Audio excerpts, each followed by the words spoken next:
Hello, everybody. Welcome back to the Smart Poker YouTube channel and another episode of Sundazed and Confused. This is number 114. I'm currently rolling a blunt, and sitting beside me is my wonderful wife, Christy Wannabe. Cheers, everybody. Happy Sunday. It's a beautiful day out there. Hope everybody's doing awesome. Yes. As I mentioned, we got a blunt going. This is a white fire gelato and some Ghost Train haze mixed together. With a little blue Muta triangle in there. Yes. There was I'm not sure what else is in there. I had a little pile of something that was blue Muta and something else I threw it into, but I wasn't going to count that. But you're right. There is a little bit in there. You know how it is, though. Oh, yeah. It's a salad. We're trying to be healthy today, and we're going to eat more salad. Well, just for the beginning portion of the day. Yeah. We'll fill everybody in on the rest. Let's get this link up here. You guys can tell me if it's posted. Hey, cheers, Hooli, Anova, Artman, Stu Moo. Cheers, Ice and I, Justin Bean. How you doing? It's good to see everybody. Dr. Leave Me Alone. You guys are awesome. The LED Grower, Operation Annihilation. I can't get it. Fire Farmer, cheers to everyone. All right, the message is pinned. Yeah, we got the Lincoln and. Hey, I remembered what we had talked about on our last episode. It was like a good point of conversation because I wasn't sure where it was going to end up. I mean, I understand that a lot of us don't like this aspect of what's happening and growing, and that's plant patents. And genetics and patent genetics and shit. Yeah. And we started walking it through, and people were like, well, what about the people that spend all this time creating genetics and then they get nothing out of it? People can just steal it from them. You know, that's not really fair. We all agreed on that. And then we thought, like, well, somebody getting too many plant patents could control way too much than we feel comfortable with, you know? So is there like some sort of happy medium where we can protect the farmer and all of his work and all of his intellectual property that he has imposed on that? Or is it just got to be a free-for-all, you know? But anyhow, we were into that conversation, and I never really got any finality from it. The stakes are high, and so am I. It's a free-for-all. That's right. Cheers, Ice9, Mr. OKJs, Mr. Artman, Cheers. Mr. Iceni, thank you for coming. Cheers to you guys. It's awesome to see you. I love the shirt, Artman. It's festive. It puts me in a good mood to see tie-dye. I don't know why. I guess ever since I was a young girl. Nice. It just makes you happy. Yes. I'm having a fantastic weekend, man. Excellent. Good. I'm having a good one too. I've been looking for Ice and I haven't seen you around in a couple weeks. I want to pick your brain a little bit here after a bit. If you're going to be around for a little bit. Yeah, I'm good. Yeah, we asked you questions and we can't remember the answers, and yeah. So we're gonna. But that's how Smart and I like to learn, and you all that have been hanging around us know that sometimes we don't get it the first time. We got to wrap our heads around some things. But how you doing today, XYZ? It's good to see you. Good. How you guys doing? Great. Big A. Hello, so. What's up, buddy? Not much. Just cleaning the garage. Well, that That's doesn't sound fun. fun. I started at 6 a.m. It's now 9 p.m. It's almost done. 9 Trying to beat the heat, huh? Yeah, that's a long 9 day. a.m. Sorry, 9 a.m. 9 a.m. 3 hours. Have you been smoking? Not yet. That's the problem. Say, where'd you move to, my friend? Okay. Well, it's always better to be cleaning the garage with a pile of your friends around, right? Yeah. Well, I even have a garage. I'm I going don't to even take a have a break. garage. You can call home and ask my wife. I love it. Oh, What song was that? Oh, Uneasy Rider. Uneasy Rider. I don't even have a garage. Yep. Charlie Daniels. Yep. Yep. Got it on my favorites. I like the songs that tell a story. Mm-hmm. Pretty cool. So what's going on, guys? Let me shut up and let you guys talk about what's hot. Hell. Well, I'm in Hellzona. Yeah, that that's sucks. he's yeah, it's hot where he's at. Oops. Good Lord. Dude, it's It's a it's mess. 65 here, semi-sunny. Beautiful Yeah, it day. looks Hey, like there's a looks like- church festival 1 block away with tons of food and shit, man. I can hear them over there, and you can best believe that I'll be over there getting me funnel cakes. And it's a Polish platter day, man. They're gonna have plushki and all the good stuff, man. Kielbasa, everything you want. And you know, the 12-year-old inside of me has been out all day, so I'm not going to even be able to stay the whole show because I'm dogging to get over there, and I'll be heading out a little early so I don't want to miss any of the little pig races and other fun stuff that's going to be going on. So I got to be up there to see. I want to say hello to Nah. Haven't seen you in a while, buddy, and it's great to see your name there in the chat. Very nice to see you. Yes. The Bulldog.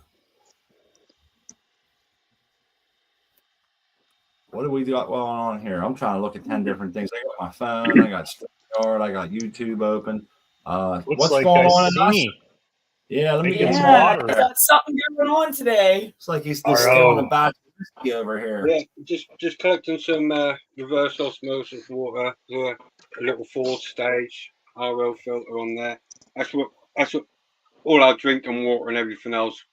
This is what we use for our drinking water. But anyways, when this is full, I'm gonna take this upstairs and in the room, and I'll do a little sort of like a bacterial sort of like composty sort of like tea with some mashed up aloe vera and whatnot in it.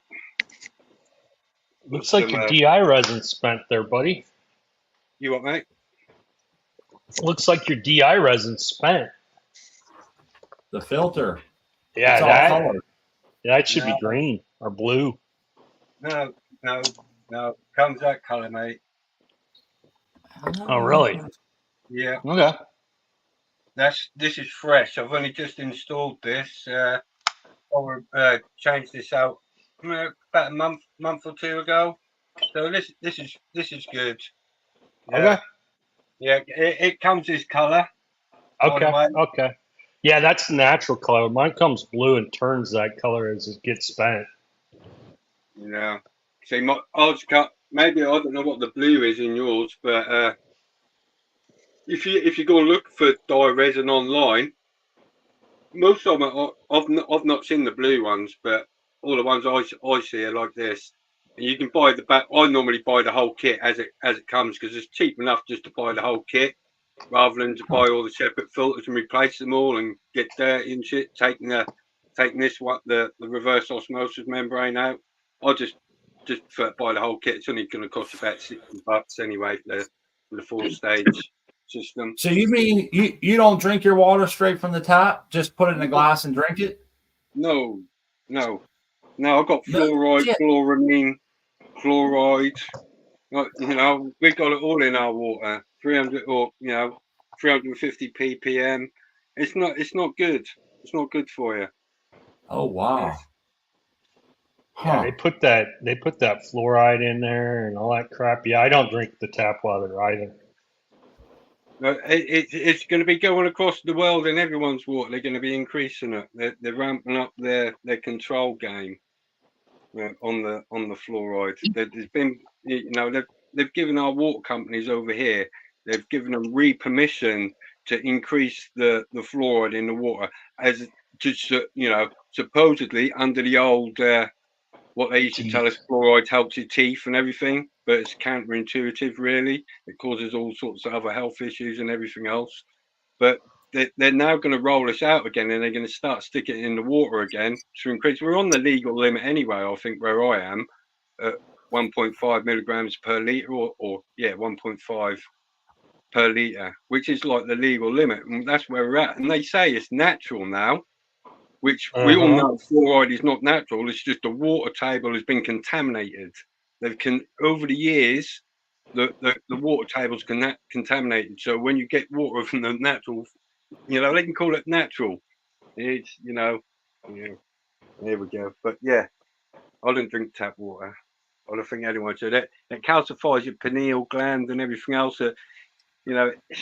It blocks. It's a frequency blocker. There's all this sorts. I'll take this water because I drink about one of these a day. It's about 8 liters in there. When it's filled up for my drinking, I'll go and stand this outside in the sunlight and I'll charge it up with the sun. I'll get some energy put back into the water. I'll add a little bit of pink salt in it to remineralize it. Give it some extra life so it's not dead water anymore. Then I'll stick some good energy into it and some good vibrations. What we're now going to do to prove this, because you take everything out, I'm now going to give all the bacteria and everything a better chance of everything else to multiply and do what they want to do in a quicker foot and struggle with all the crap that's in our water, basically. Yeah, I've run on enough. I'm looking at my water report right now. We just recently got it, man. And it's for last year, though. It's our annual water quality report. And our chlorine is 0.2 ppms. Let's see. Then it says organic chemicals, inorganic chemicals, radioactive chemicals, pesticides, DBP organics, and then it has a bunch of UCMRs, whatever that is. There's a lot of shit here. Obviously, I don't understand. Probably a lot of us wouldn't. That explains why I'm radioactive. Oh my goodness. Oh yeah, okay. Yeah, I don't trust the drinking water either. We got pretty good drinking water here to start out with, but we only drink out of our RO. I have an RO mounted underneath the sink, and it has a faucet that comes up the countertop, and that's the only thing we use here. Well, the chlorines, they're saying that they add chlorine to prevent waterborne disease outbreaks such as cholera, typhoid, giardiasis, etc. It must remain in the water for its entire journey from treatment to spigot to be able to protect us from that, But chlorine is a proven carcinogen. So, it's like, we're going to protect you from the viruses and bacteria, which you could do at home by boiling your water or, having filters and such that remove such contaminants. Yeah. Or we're just going to put cancer-causing agents in your tap water at a small amount in trace quantities that you never really get ill from it until you've been drinking it for 30, 40 years. It says that they do not add fluoride to our water at all, and our service area has not contained fluoride since 2017. So that's pretty cool. Yeah, I think a lot of these places are getting away from chlorine and going to chloramine because chlorine will dissipate over time. That's why, like, if you get tap water to water your plants, they say you can let it sit out for a couple of days and that will dissipate, whereas chloramine doesn't.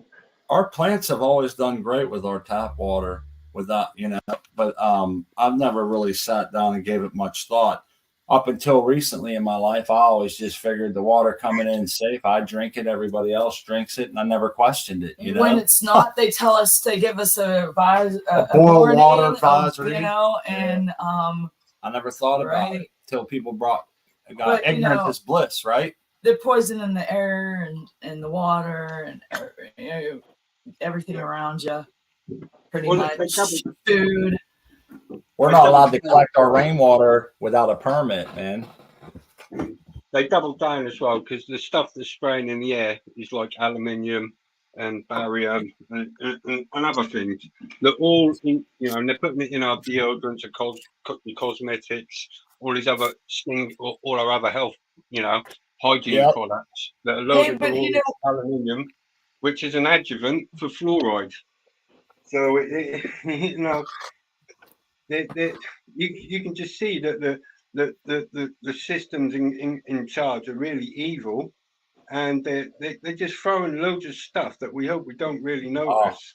I fucking hate it, dude. You're telling me something I've been talking about for days, and it's pounding down my throat. People pounding shit down my throat, and it's getting to a point where I have no recourse to get around it. You know what's crazy is, like, I was talking with some relatives that were talking about our grandmothers. In their day, they had lead in the lipstick. Yeah. And their brightly red lipstick, if your grandmother was wearing it, it more likely had lead in it. And I was like, holy. And she probably took a little moly. pill from her doctor You that know, was loaded with methamphetamines. They called it Mama's Little Helper, you know, and nobody saw anything wrong with that at the time. And how about all the ladies that worked at the clock hand factory that used to lick the end of the brushes before they painted radium onto the clock hand so it would glow in the dark? They all lost their hair and died, but you know, we didn't know about it till later. So it's crazy. It is crazy what can pass for, like, okay, this is good. This is safe. Go ahead, put it on your lips, put it on your walls, do this and that, and then, you know, on to the next, because we found out that that's deadly. Yeah. That reminds me of those the popcorn ceilings that used to have asbestos in it. Yeah, man. Siding, everything. Pipe wrapping all had asbestos in it. Flooring. Yeah. We all got asbestos in us too. Microplastics and shit. Asbestos. I got a lot of asbestos in me. As best as I can. Oh my God. They're actually finding microplastics in arterial plaque. Somehow we got on this big negative rant. Oh, let's get back on it's reality, right? Smart, give her a doobie. She got He just passed me a freshly rolled, freshly lit blunt. I'm about to get down. It's choking this shit I'm out. radioactive. All that lead in our fuel over the years, we've spread it through every corner of the globe and all through the atmosphere. And some things can never go back from, you know? What else we got on there? You know, speaking of those types of things, kind of like could bleed into an experience Smart and I had yesterday. We were on the bike trail, the Great Allegheny Bike Trail Passage. We got the old bikes out and sprayed some lube on the chain, and we hit the trails. Man, my ass hurts like crazy. Yeah, it's the first of the year, so we're sissies from last year. But yeah, we're starting out slow, but. You know, we're on the bike trail seeing those beautiful sights. And Smart spotted some guy. He was working in his yard. They were, you know, doing something with river rock. They're not going to believe us. And you're not going to believe it, but I can't even believe, like, I don't know how this happened. So let me tell him, hold on. Yeah, First I saw this dude. And so I went and I sped ahead and I got my wife and I said, look, you have to come back. She's like, no, I'm tired. You know, I'm not in the mood or whatever. Like, I don't really want to come back. Going backwards to just come back up. And I was like, look, if you don't come back, you're going to regret it for the rest of your life because I'm always going to talk about this and you won't have no reference for it. So I said, trust me when I tell you, you'll be upset with yourself if you don't come back. So then she starts laughing, you know, and she, boom, turns right around. That worked. So we go back. There's this dude moving these big ass rocks in his yard with a wheelbarrow and shit. Beautiful yard. But then he looks up and this dude had the biggest guys. I'm not even kidding. They were 6 inches, 7-inch long ears. They had big points on them. Like he was a fairy. Like a troll ear or something. Yeah. I'm telling you, it was longer than a dollar bill. He had the longest hair in the world and it was tucked behind it. So then I was trying to get close to him to see if they were like some kind of new fad earphones or something. And I couldn't find anything. We just couldn't get close enough, but I thought that's so wild. So I saw a dude that had elf ears in real life, man. And I'm telling you, because they look just like real skin. And until I find out differently, I'm going down there over and over repeatedly. I'm going to get a picture of this guy. I want to do an interview with him.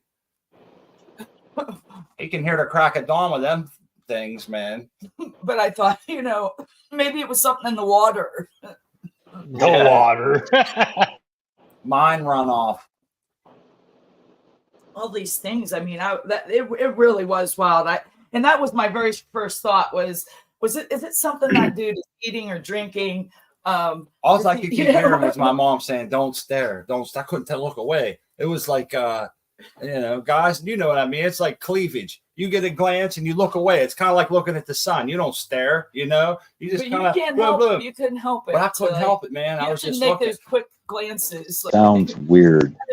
deep conversation and then just glancing all around just Exactly. to get a good look.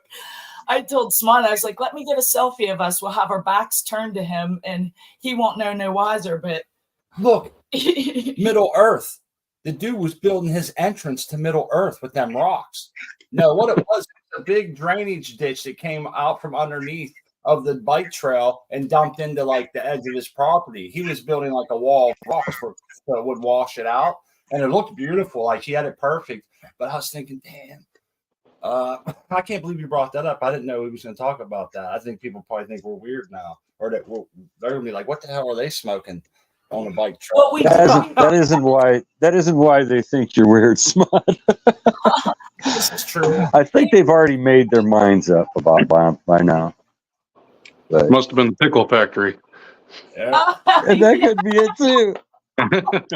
Touche. That's great. Factory, man. Hey, what is that? Is that aloe? It looks a little different. Yeah, it's aloe. Okay. Yeah, I just took the prongs off. And they're gonna just chop it up, put it in the magic. What do they call those? Pops. No, these are frongs or prongs or whatever they call them. What's he saying? How's it spelled?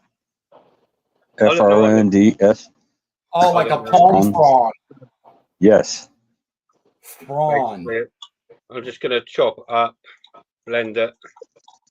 So each piece is. Oh, you're gonna eat that? No, that's going in my compost tea. What I'm gonna make it brewing up.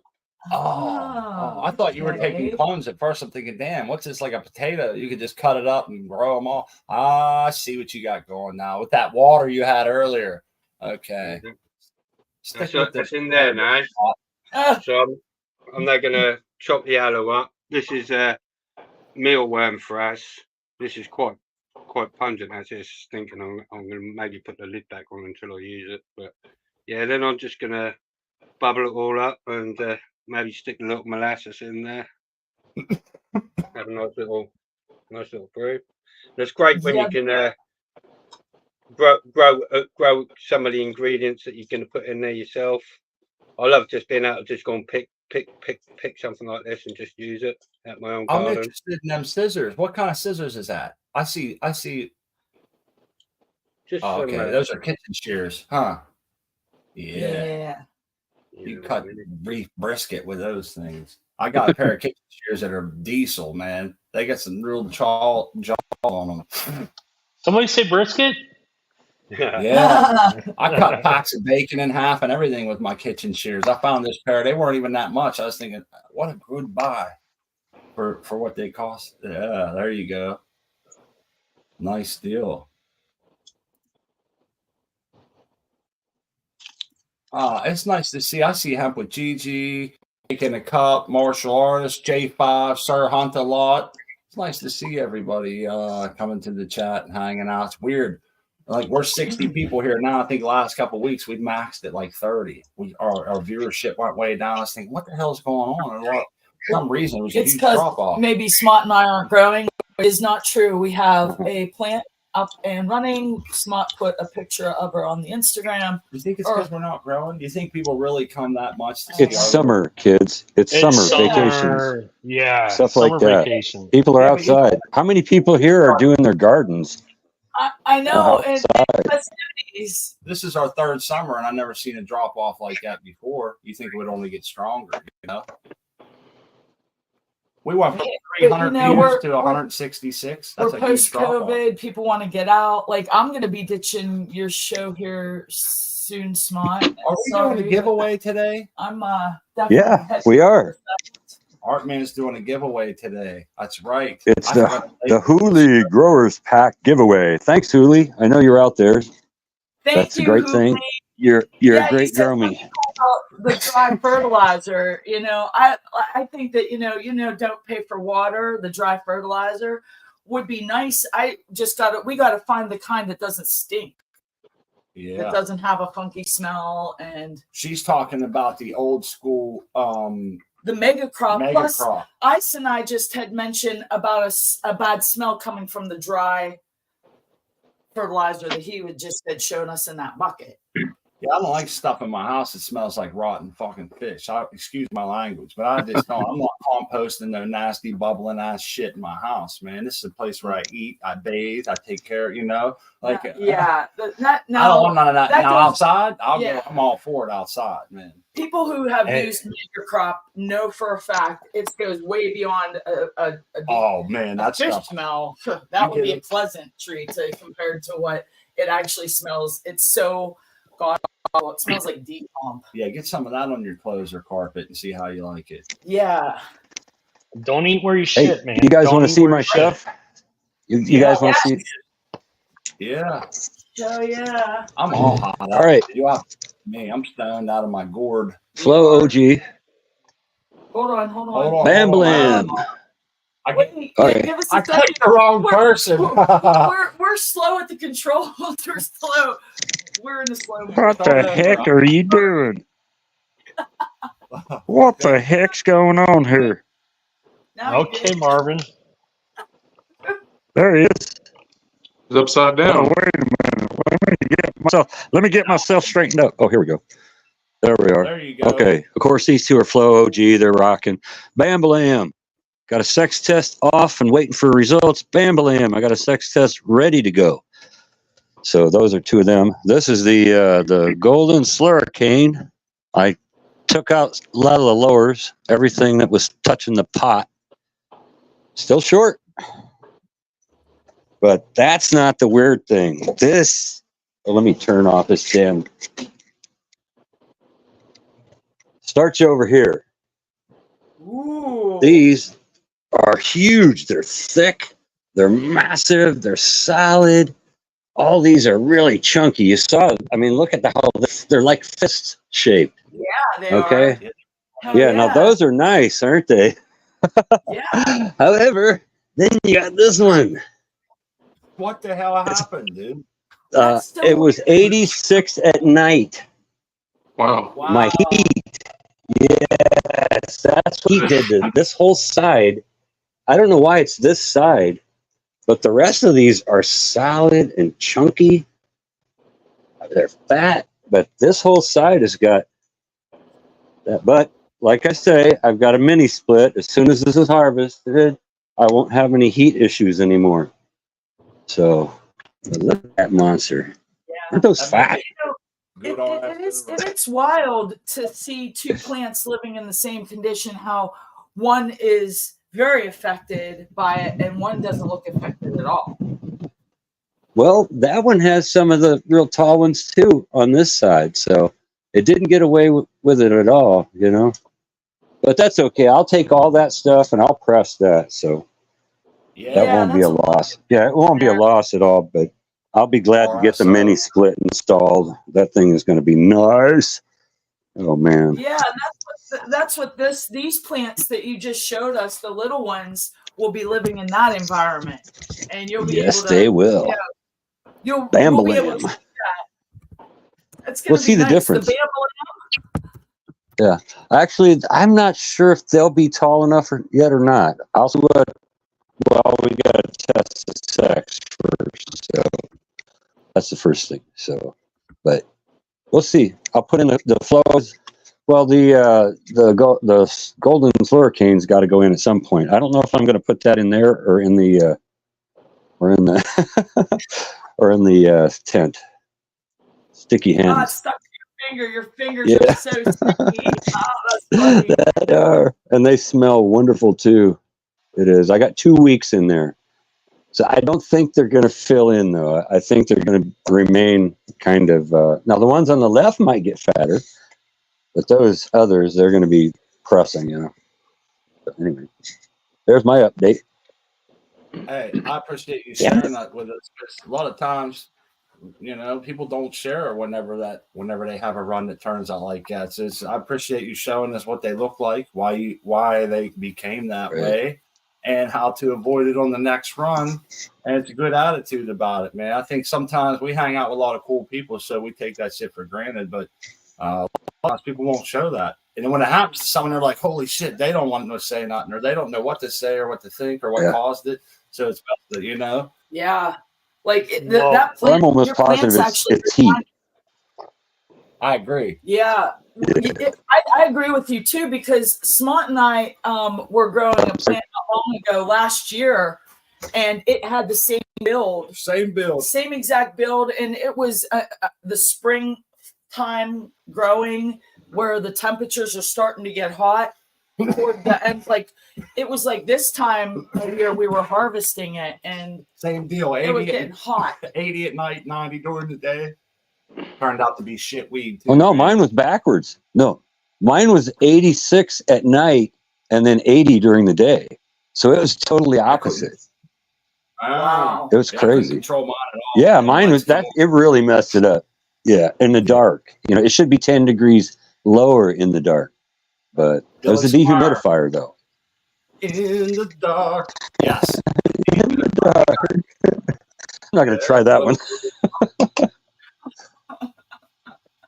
Hey, I don't know what it is wrong with me, but I always hear music in my head when I hear little clips and phrases like that. You know, someone says "in the dark," Billy Squire comes in my head. What was it earlier? We were saying something like that. It'll change. It's like a radio that hopefully, and you know, then there are those days where you get that one song stuck in your head and it just won't leave. Well, is his headset on shuffle? Really, just one more thing, Art. You said you were going to smash that. That might turn out to be some really good medicine. I don't like to say, make that assumption because I've made that assumption in the past. Like, oh, that looks all spitty. It's going to be shit, and it turns out to be a good buzz. So until it's in your pipe and you're smoking it or dabbing it, you're going to luck out. Oh, they're covered with trichomes. Yeah, they're covered with trichomes. No problem. Yeah, sure. Oh, yeah. They're not going to waste at all. So we got about. We always do. Okay, Jace. We always do your update as soon as we come on, and there's like his 11 is thick, people man. here. Yeah, so I figured this time I wanted to wait until we got a little bit deeper. Those things are coming around. Yeah, now. Looking good. Yeah, they're starting to take off on me. I've got all my toppings done now, so basically just waiting on them to get a little more vertical height on them before I flip them into flower. I might have to do the milk crate treatment here to this laughing Buddha in the front. It's a little bit shorter than everything else, so I think that's those are people that might not be following, Jace. I wanted to fill them in real quick and tell them you got 5 different strains here, all of them being mainline. Yeah, I mainline these, and I got my last topping in last week, so started tying them down. Mainly that strawberry cough in the middle. You can see, there. Yeah, I tied it down. You gonna flip them soon? No, I'll probably wait at least a week. I want to get some more height in here. I still got a lot of room to grow, so I'll probably wait a week or so, just kind of see how the height works out on it. So yeah, I had to tie that one down pretty good. It was getting crazy on me, but I got it pretty much level with the rest of them now, except for this. It's the jack here in the front. That's the biggest one. That's the hardiest one so far. So yeah, I just kind of been selectively pulling leaves out if they cover up a node site here. I'm almost to the point where I want to start tying these down a little bit to, shape the canopy to fill out. So probably in the next few days or so, I'll start tying these nodes down. I got to be careful. I've got leaves starting to grow on top and cover up the other nodes there. So that one's a little bit shorter in the front than the other ones. But I had to raise my light up because I put my tower fan in here, so I had to turn the light up a little bit.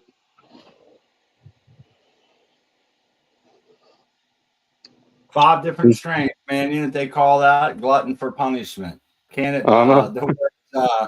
Canopy control come to mind and all that stuff, you know. But you do got a 5x5. Yeah, That strawberry cough in the middle, it's a bastard, man. It's a good thing that's up. That's the only plant in the middle because that gives me some room to stretch it out side to side. But I was just going to say that is my favorite part of your grow. It's so beautiful of the indica looking strains surrounding that sativa that really, I love seeing that. Yeah. Well, that too, but I think it's beautiful how you've done that, like by accident or just by happenstance or on purpose. But I like it. It looks cool. It gives a contrast in your garden. It's cool. And I think you'll get that's going to be a nice. It looks a little silly. I think it looks a little silly having to tie it down that much. I hate going downwards, when I bend them, but they'll level back out once they start growing back up, and then I can start separating those nodes out to get some space for those colas once they start developing. So how's your auto fertigation working for you? Sorry, man. It's really good. It's a little tricky to get it dialed in, but I got it in pretty good now. So I'm just doing 3 fertigations a day still, and getting really good runoff on them. Not too much. I've had to clean out the res once, so it lasted me about 2 weeks. It wasn't like stinking up my room, but like when I opened the lid for the reservoir, you get a little bit of that fishy smell in there, so it's time to start cleaning it out. So it's just extra maintenance that you don't have when you're hand watering. You got your water can, you just wash it out every now and then. So, but it's a good trade-off. I mean, I like not having to come in here and hand water, and I like the high frequency fertigation I can get from it that I couldn't get if I was hand watering. I'm probably about to move this humidifier out of here. I really don't need it anymore. These plants are putting off enough humidity themselves to keep up. Well, it's definitely looking good, man. It is looking great, man. Thanks. Hey, I was in the woods yesterday, man, walking around, and something struck me. It was cool as I was seeing how the sun was coming through the trees and how every spot that there was like the plants on the forest floor were growing. And then you go over to those plants and you can see them actively trying to outcompete each other for canopy space and the way that they're built. And I started thinking about evolution and over time and what this would have looked like. It's just pretty cool. And it comes to life anywhere you grow plants like this. The canopy control, everything's fighting for its fair share of food, and that's just how life is.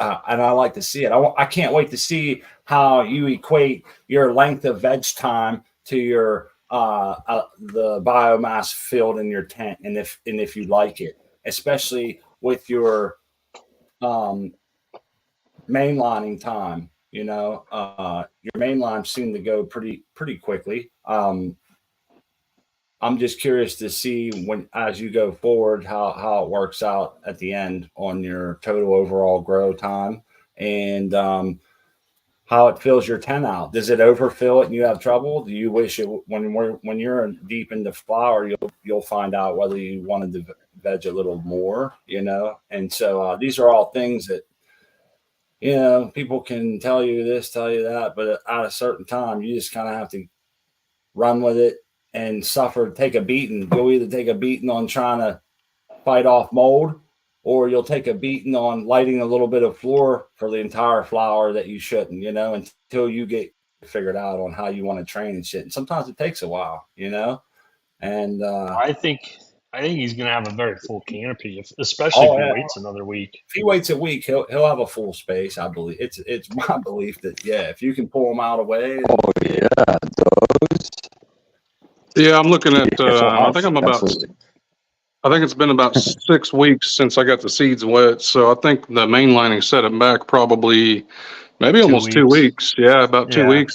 Because if I was just topping, these things would be way bigger than that other one.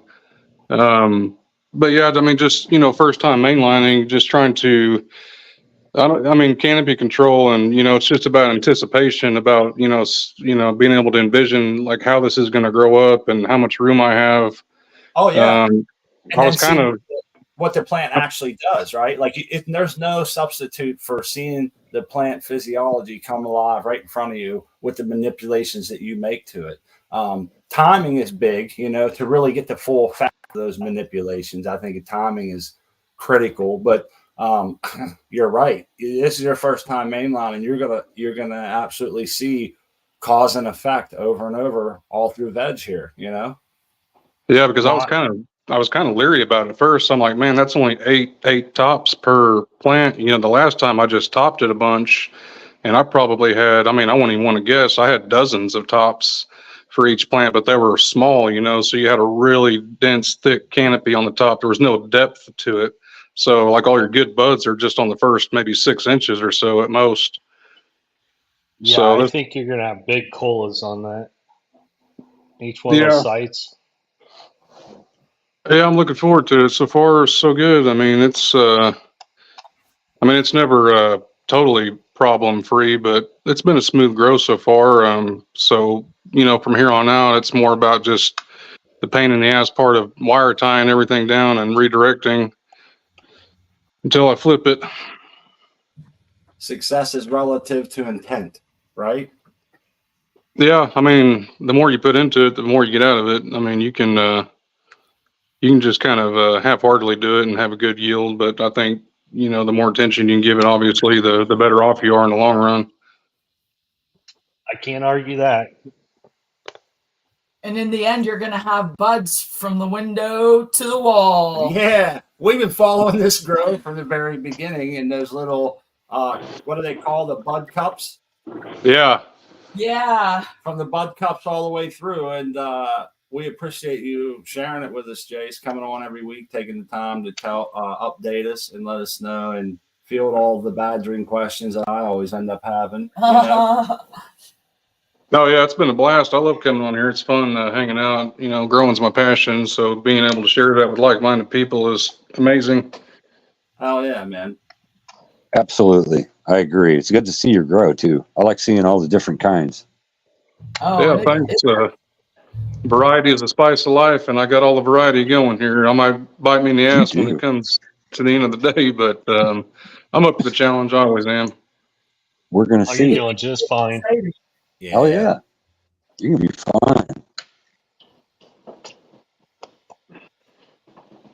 fine. So, anyways, I had to cut 10 of my plants down. You had to cut them down. That's a shame. No, 10 of What's them. up, I Big still A? have 6. I still have 6 going, but I had to get rid of 10. Well, they bolted and stretched because I had to turn the lights back, and so I took the best plants, the shortest ones that had the most nodes that were good and the frostiest, and just said, "Oh well, the rest go," which has really made a big, huge positive impact to my grow. I wish I could show it, but every time it's lights off. I hate this 28-hour day for that. Yeah. Yes, hey, it's good to hear that getting rid of some of those helped your other plants out in your other situation. Mm-hmm. Well, it looks awesome. A lot better in my tent. It just looked like some, I don't know, like Frankenstoner was in there or something, cutting away everything. I cut off all the larvae stuff. And then I looked at it, it's like, man, these tall ones just look bad. They're all bent through the trellis, and they just didn't look good. So I got rid for of those. Reference, XY, I wanted to give the people who might not be following along week like all of us do here. Some people come and go, so they might not know. I'll give them a quick reference. XYZ runs his grow on an automated system. He was out of town for a while. One of his pumps went down, so he couldn't fertigate his plants for, I don't know, 10 days or something roughly. And so he spread out what water he did have left in his res over that course, turned his lights way down to try and reduce transpiration, which then made his plants massively stretch internodal spacing. And to top it all off, when he started this grow, he decided to make the plants think they were on another planet and grow a 28-hour day. So it's 14 hours on, 14 hours off, you know. And so that's what he's referencing now when he said I had to cut some plants out, and he's talking about the stretching and all that. You guys will all be caught up. Yep, 16 plants and 28. Well, I had 16 plants and 2 4x2s, so that it was a high plant count. I could afford to lose some. How are they liking the 14? Can you tell?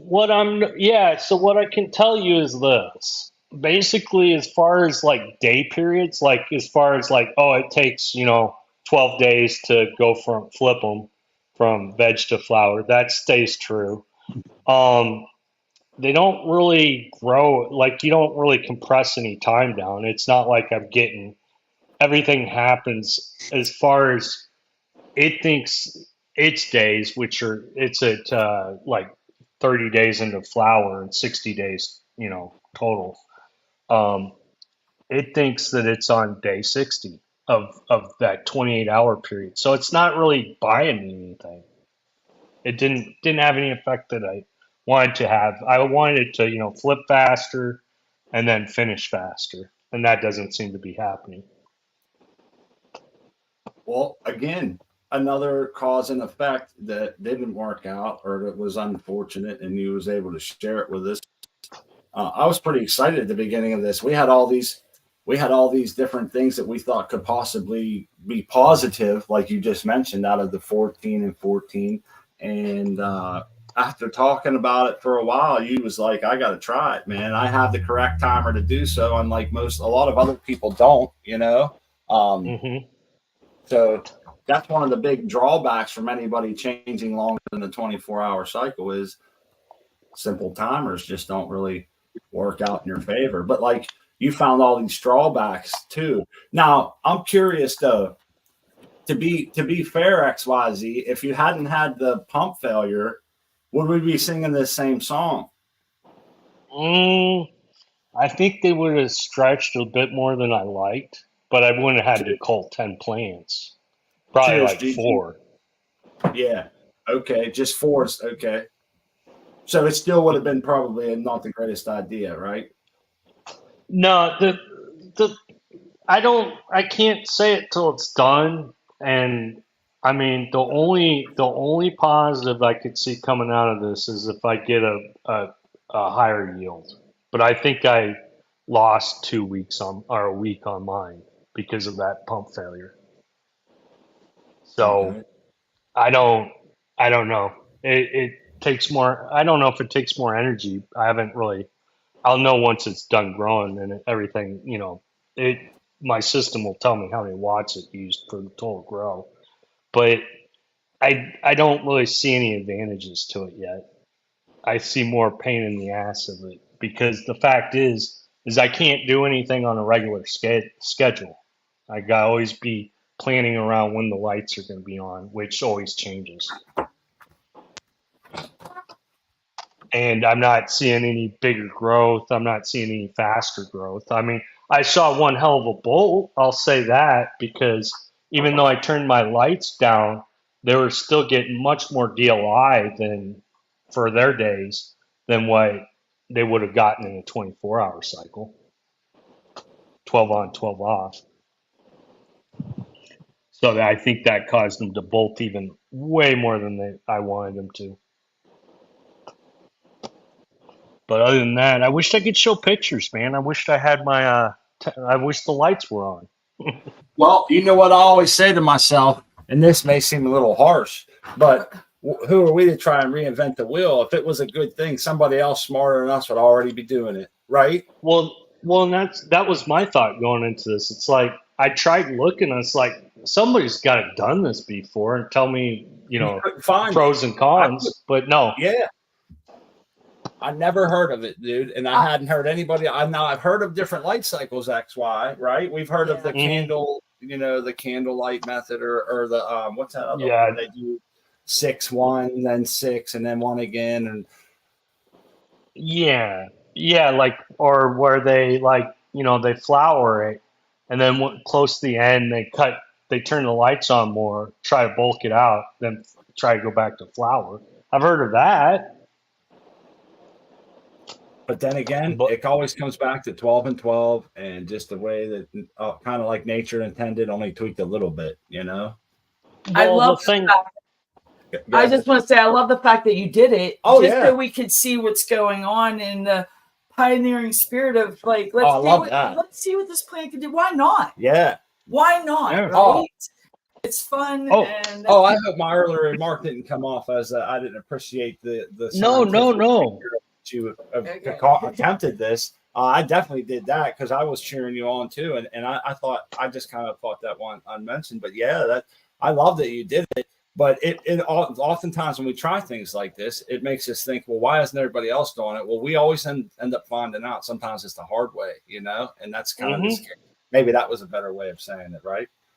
Oh, no, I take no offense to it. I mean, I feel the same way you do towards it. It's like somebody else has done this, and if it was such a great idea, you would hear about it. It'd be, you know what the everybody be like, problem is? Somebody else tried it, was like, man, I feel stupid for trying that. I'm not telling anybody, and then we got yeah, that's what it was. Yeah. yep. Hey, always remember the upside down clone. Nobody ever did that as far as I know. yeah, like that's the kind of thing that we speak before. And I just want to say that that's why autoflowers are so awesome. They are big, they come with a huge yield, and they're good with any light schedule. Yeah, Oh yeah. they are. True. So the only real observation is it thinks it's been 60 days in the plants, and they're on 60 days, their days, not our days. So in the end, I'm gonna have like a 100-day grow, but the plants are only gonna experience 90 days. So there's got to be something. Though. I mean, there's no such thing as a free lunch or a wasted lunch. So something's going to be different when they're done. They have to. Hey, if nothing else, Right on. we've all learned something from this. You not only learned, but you've helped everybody here learn. Just like when you tried the air layering, we've learned what could be bad and good there, and different things. And in the same way with seed person and everybody else that tries different stuff here, different soil mixes, different ways to try and keep a res clean. There's so much shit that we try and cut cost and do different things, and I love it. Really, I do. I do too. I love that you all come on and show us these cool things that you're doing. You all decorate my life. I try shit too. I tried to reuse my. I ain't saying to say I tried to use before I knew what gray water even was. I tried to reuse my our dehumidifier water directly into nutrients and shit. My plants started dying like crazy, and I'm thinking that water is fucking them up, man. I think that is like in our list of things as a newbie, big mistakes. Don't try. That's like in the top 10 for sure. Don't water your plants with your dehumidifier water, even though it looks like perfully good water. You can treat it and do it. Yeah, you can treat it, but don't just drink. You don't want to just. I opened it up one day. Like this perfectly distilled water just would come out of the air or whatever. I thought it through. I'm like, yeah, this is good stuff. But no, our plants didn't like it at all. As soon as I switched back to tap water, it was a couple of days. They started coming right back around again. And I'm like, wow. Talk about and it just, we were lucky at the time because we were hanging out at Cocoa for Cannabis, and someone told us about gray water. Like we were like, our plants are dying. What's going on? And they like walked us through. What are you doing? We went through all the steps, and when we got to we took the dehumidifier water, mixed our newts, and was about to put it on, and that's when they were like, "Oh, that's where you went wrong, and here's why." And they broke it down, and I thought, "Oh, it was Chef OMJ. He told us what gray water was, how it's filtered everything in the air around you, and it's just full. It could have aluminum or copper or any kind of heavy metals from the inputs inside, made in China, that the water drips across. And he went on to tell us all this stuff, and I'm like, wow. And then they was like, well, you could use it if you wanted to go ahead and filter it or do this, or you got to treat it. And I'm thinking, no, it'll go right down the toilet from now on. I had no idea. But I'm just saying that's one of the things, an example of us trying something that kind of bit us in the ass. And I always tell people, Hey, Smart, I was going to try that. I was actually. We didn't get the last part of that. I said I was going to try that my next grow. Using you DU water. Yeah, you don't want to do that. I mean, like I said, it didn't work for everyone. Shitty, and it's not good. You could check out because it's drawing in all the spores and contaminants in the air and condensing. Yeah, it's concentrated spores. Well, hey, I learned something. You just saved me from screwing up a grow. Yeah, devastation.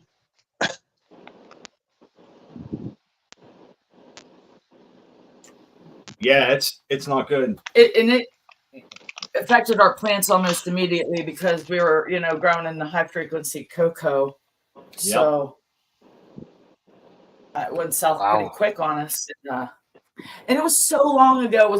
It was actually probably in the first 10 grows. Look, Cake in a Cup says he is pouring his DHU water on the same patch of grass and the grass died. Yeah, it changes the pH and introduces all kind of nasties. But I just think like that's one of those things that seems like maybe common sense. Like, I can use this. They're plants. Fuck, they get rainwater. They get shit run off the roads. But you just can't, man, when it's just not the same. But what was I going to say? Oh, I wanted to tell everybody. I felt like I wanted to tell everybody about the giveaway. Artman's going to do a giveaway.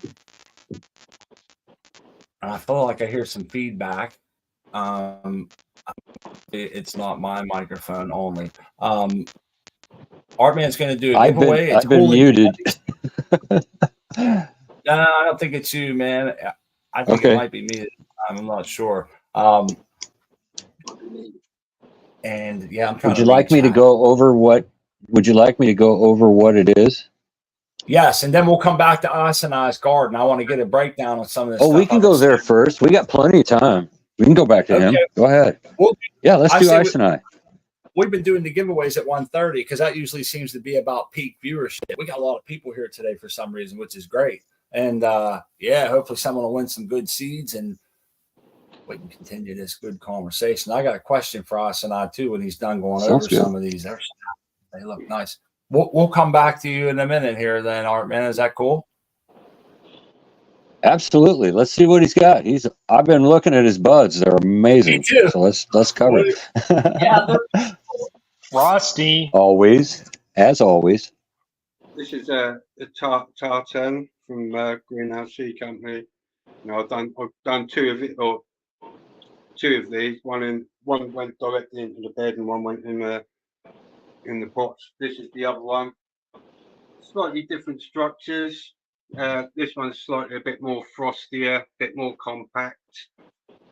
But this one is, it's got the girth on it, which I put it down to just being in the big pot, the big beds, bigger roots, bigger fruits, as always.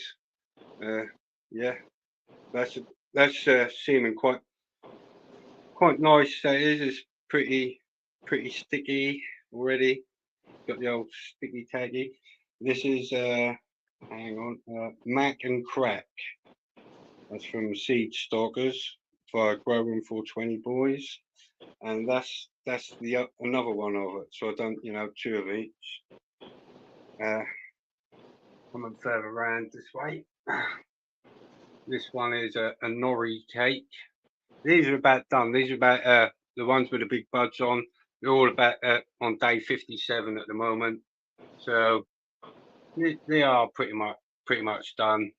They say sort of 8 to 9 weeks for these rounds. You see from this side, this is all from there all the way to here is Red Kachina from Conscious Genetics. That's the old brew I was doing earlier, bubbling away. Oh. Right.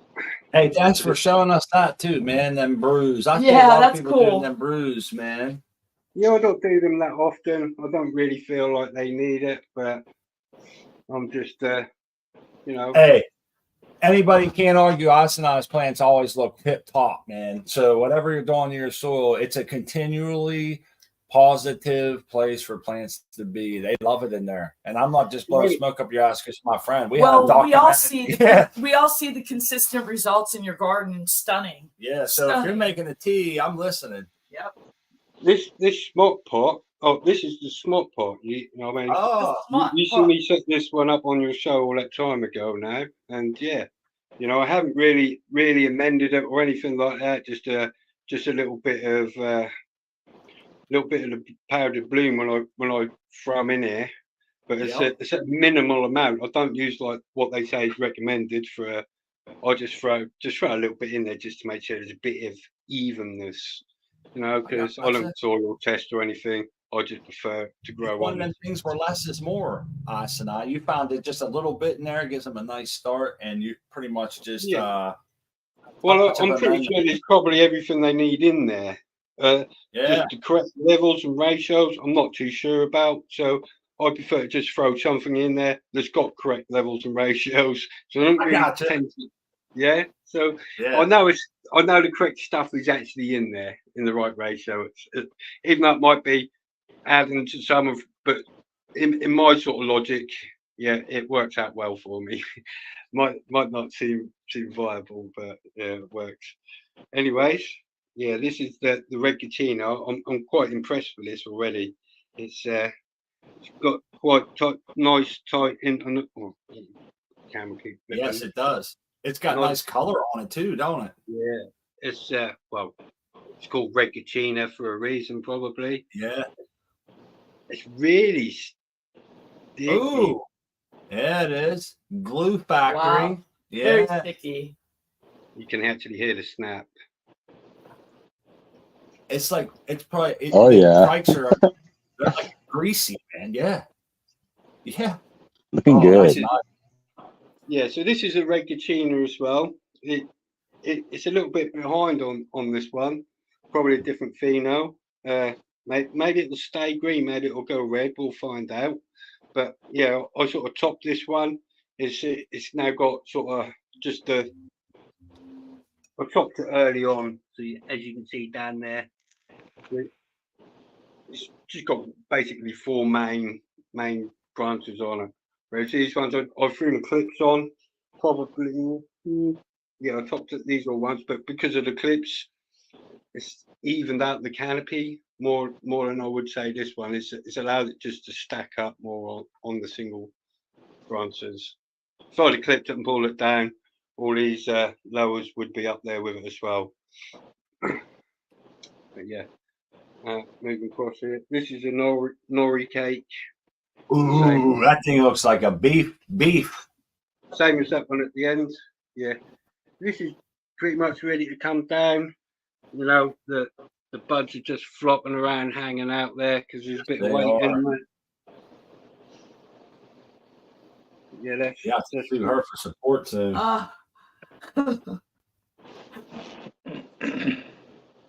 That's a nice plant. Yeah.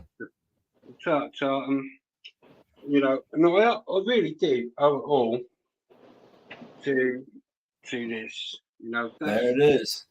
That's where the magic is.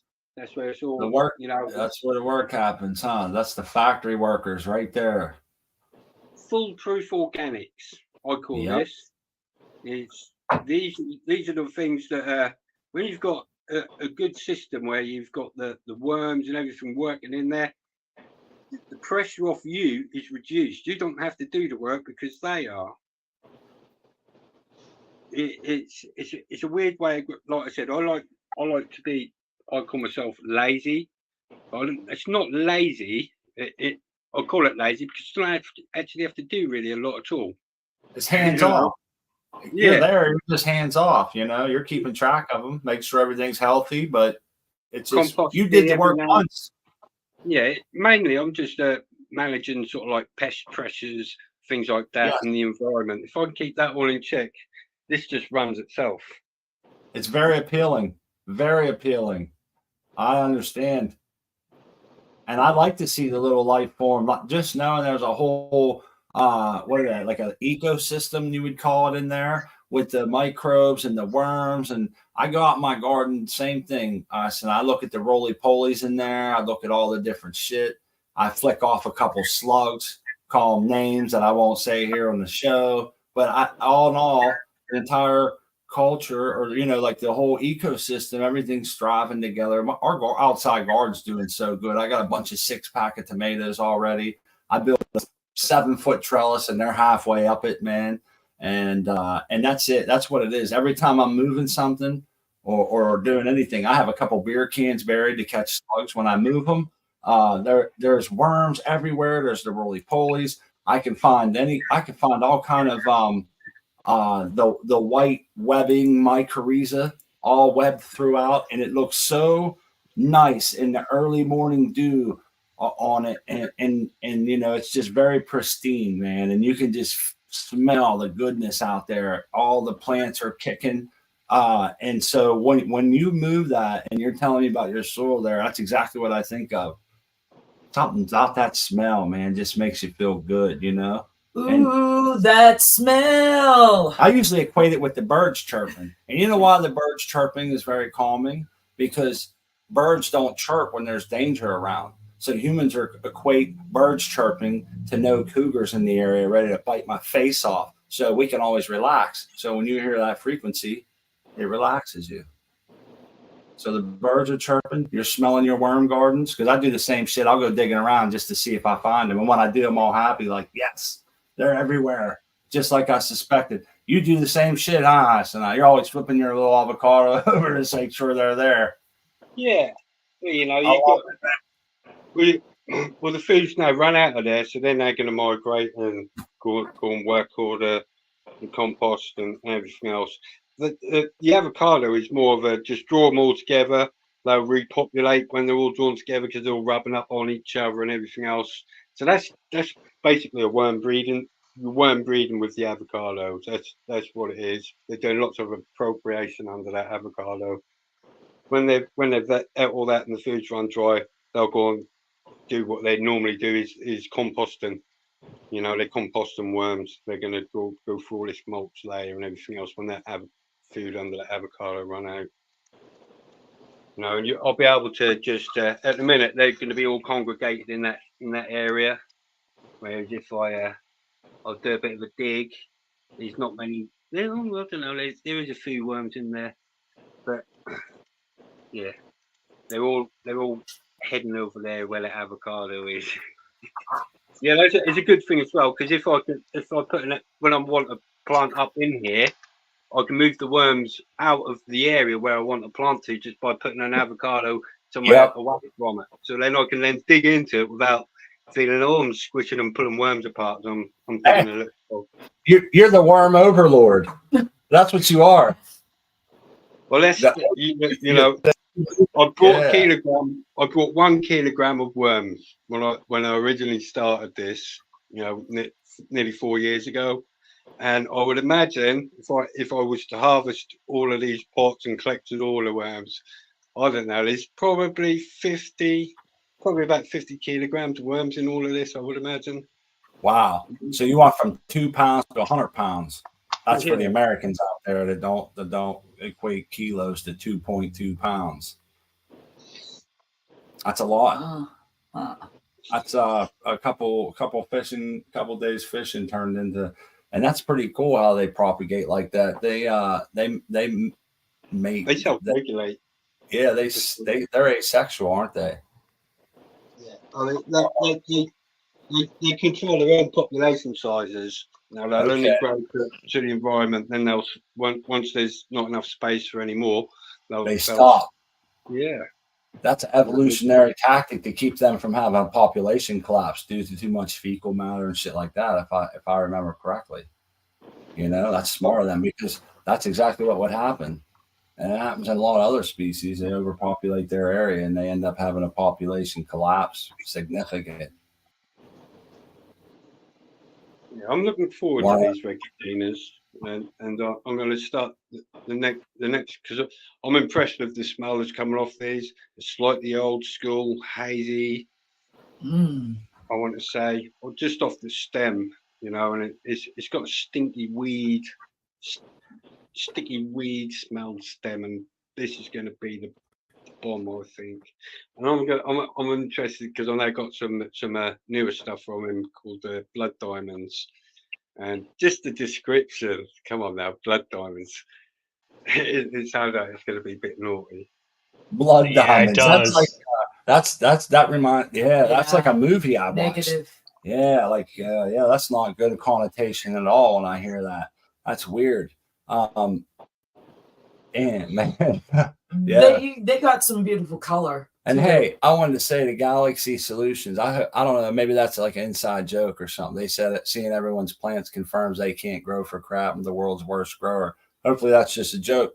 because it's not always good grows, man. If you've been watching our show, you've seen us fall on our face a few times, but we've also had what I consider very successful grows, so you might just be in a rough patch or something, but I wouldn't say you're the worst grower.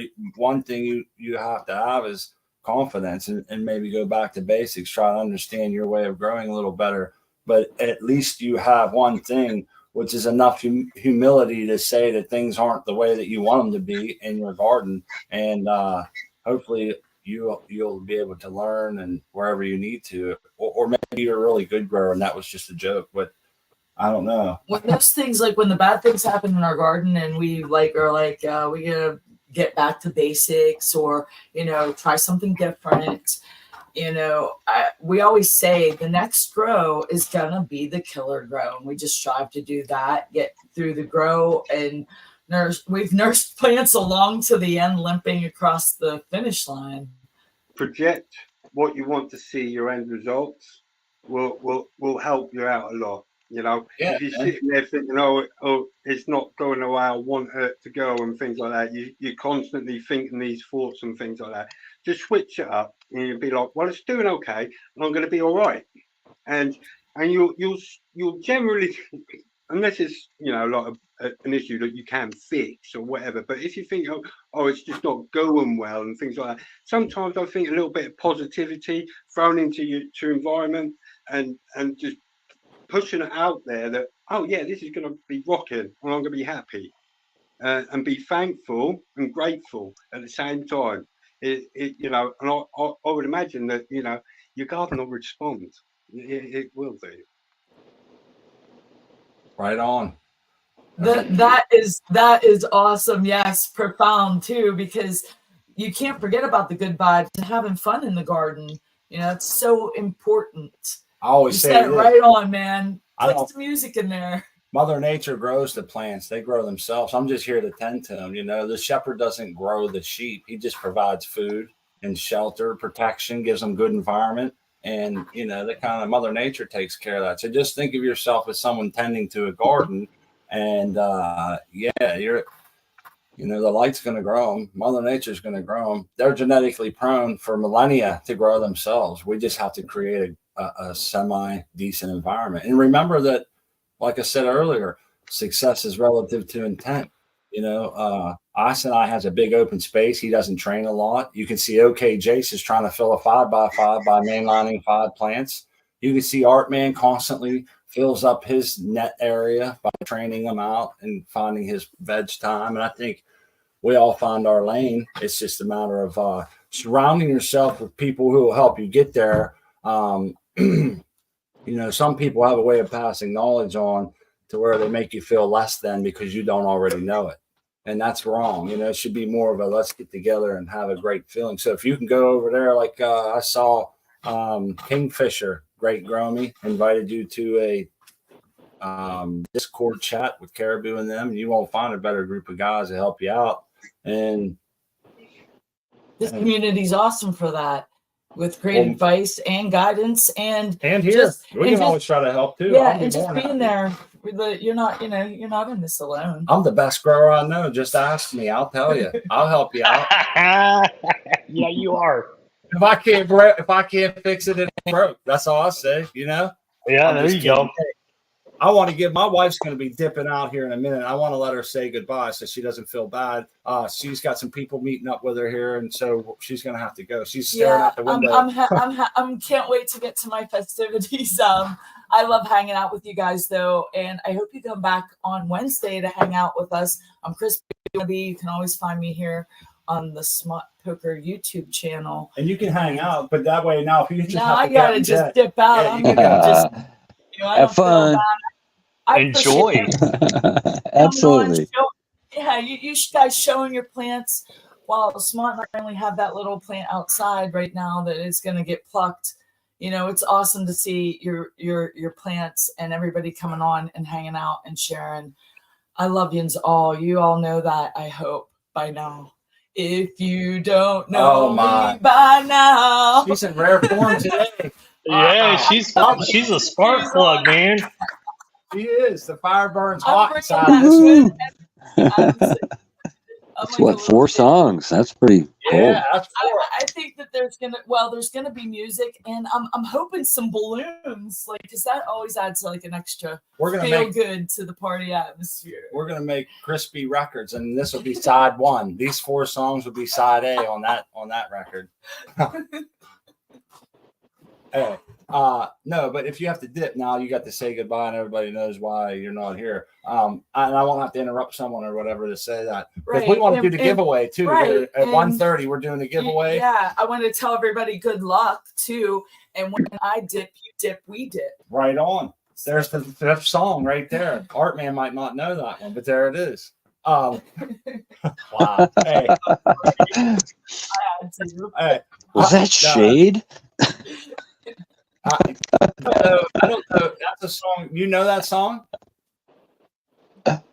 I'm not sure which one you were referring to, actually. Oh yeah, she's over here singing. Yeah, someday I'll have to like break out all the lyrics. Like we can send you the link. Yeah, well, I'll sing for you, Art. All right. Thank you. I butcher it, but yeah, I don't mind. The real song's horrible nowadays, but at one time I think it was the hottest song on the radio. You know. But we got about 15 minutes to the giveaway. I still want to pick Asani's brain just a tad bit about your distiller. We made our RSO, Asani, and we got a lot back, man, and it's real good. I love it. You know, I took a pea-sized amount. My wife took a pea-sized amount, and it was a really good high, man. She was a little bit nervous for a while, and I wonder if she didn't get a little more than me too. I tried to match her size, and maybe I don't know. We both thought it was about the same, right? Yeah, we both thought it was about the same. But maybe she did get a little more. I got to an uncomfortable spot and like parked there for a good half hour to the point like I think when my stomach was starting to go, I started to feel sick, like I might have to vomit. You know, and I was like, cool. And I learned a lot about RSO. Here's what it does. Yeah, it glued my eyes. You're not quite too sure. You're just uneasy, and you don't feel comfortable. Yeah, it's different people. You know, regardless of dosage size that you took, you're both going to metabolize stuff differently. Different people, so it's going to affect you differently. So it's stop low. I was rocked, bro. I my eyes were like glued shut, and I woke up the next day and I still felt it. And I no shit, my eyes felt real heavy and like, and I just felt like, man, I had that typical stoner look to me, you know, and everything I was doing was real slow. I noticed it. I was like, this is like when they portray stoners on those corny shows, and they're like, hey man, you know, that's how I felt. I was like totally out of it, dude. I was like, I wouldn't have been able to drive. You know, I wasn't trying to drive or nothing. I was thinking, wow. And I started getting real tired a couple hours later. But well, tonight I plan on taking another dose, but I'm going to do like less than half of what I took before. And I've microdosed a couple times with such a small amount, I couldn't feel it. And I just wanted to get started getting that good medicine in my system. But this question for you, and comes to that, because I know that shit. All right, you think back a little bit ago when you were squeezing that plant, I could hear your fingers popping apart because they were so sticky, you know. This is the stickiest substance I ever made, was this RSO. I mean, this shit is nasty, bro. I got some down in the drain of the sink, and I'm like, oh, it'll wear off. I don't want to put no solvents down my drain and mess with the PVC piping glue or anything, you know. So I was like, oh, just let it wear off. It's still in there, man. Still there. It's down low. When you put a plug in to do dishes or fill up a sink, it's underneath of there. But nonetheless, it's down deep in the drain, and I can see it. I'm like, damn, it's still there, because that's the stickiest shit. So yeah, that's a lesson we learned, not to pour it down the sink like that. We're gonna buy us a distiller now that we know this stuff, and we like how it's gonna work out. We watched you do it, and I wish I would have paid better attention. So my question to you is, one, how much liquid could you put in your distiller, and two, is there some sort of vessel in the bottom of that distiller that catches the RSO as it reduces, or how do you harvest it out of there? No, it's a solid constructed stainless steel chamber, and it holds 4 liters. And once your alcohol's poured off, what's left in the bottom of your distiller is your oil, your concentrate. Yeah, you can leave. The best idea is to measure the alcohol you've put in there, measure as you've recovered it, and then you want to just equate for like 10%. Leave 10% maybe in there, so it's easier to remove out of your distiller afterwards and just let that evaporate off. But you can get the average distiller countertop is going to be 4 liters, so yeah, you can get quite a bit in there. Okay. Because that's what I was worried at. Because the way it worked, I was thinking if this is inside of a distiller, it's going to all bubble down to the bottom, and it's a real son of a bitch to try and get out of there, you know. And I'm thinking, does it have a removable insert? Does the insides come out at all, or nothing? Okay. No, that's, you know. You Just know buy what I'm thinking of? A long metal needle or something. You can wipe it down with some isopropyl or some clean ethanol afterwards if you really feel like you need to. But I don't really bother. I just leave it in there till whatever I can't get out of it. Just good idea to give it a good clean every now and then, I would suppose.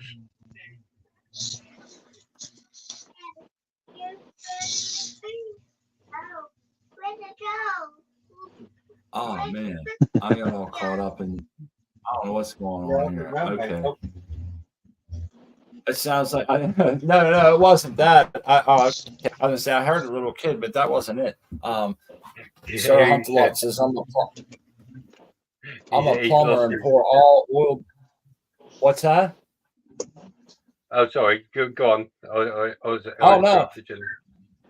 No. There's a plumber here. It says I'm a plumber. I pour all oil-based shit outside, food and grease. Once it cools in the pipes, it creates blockage.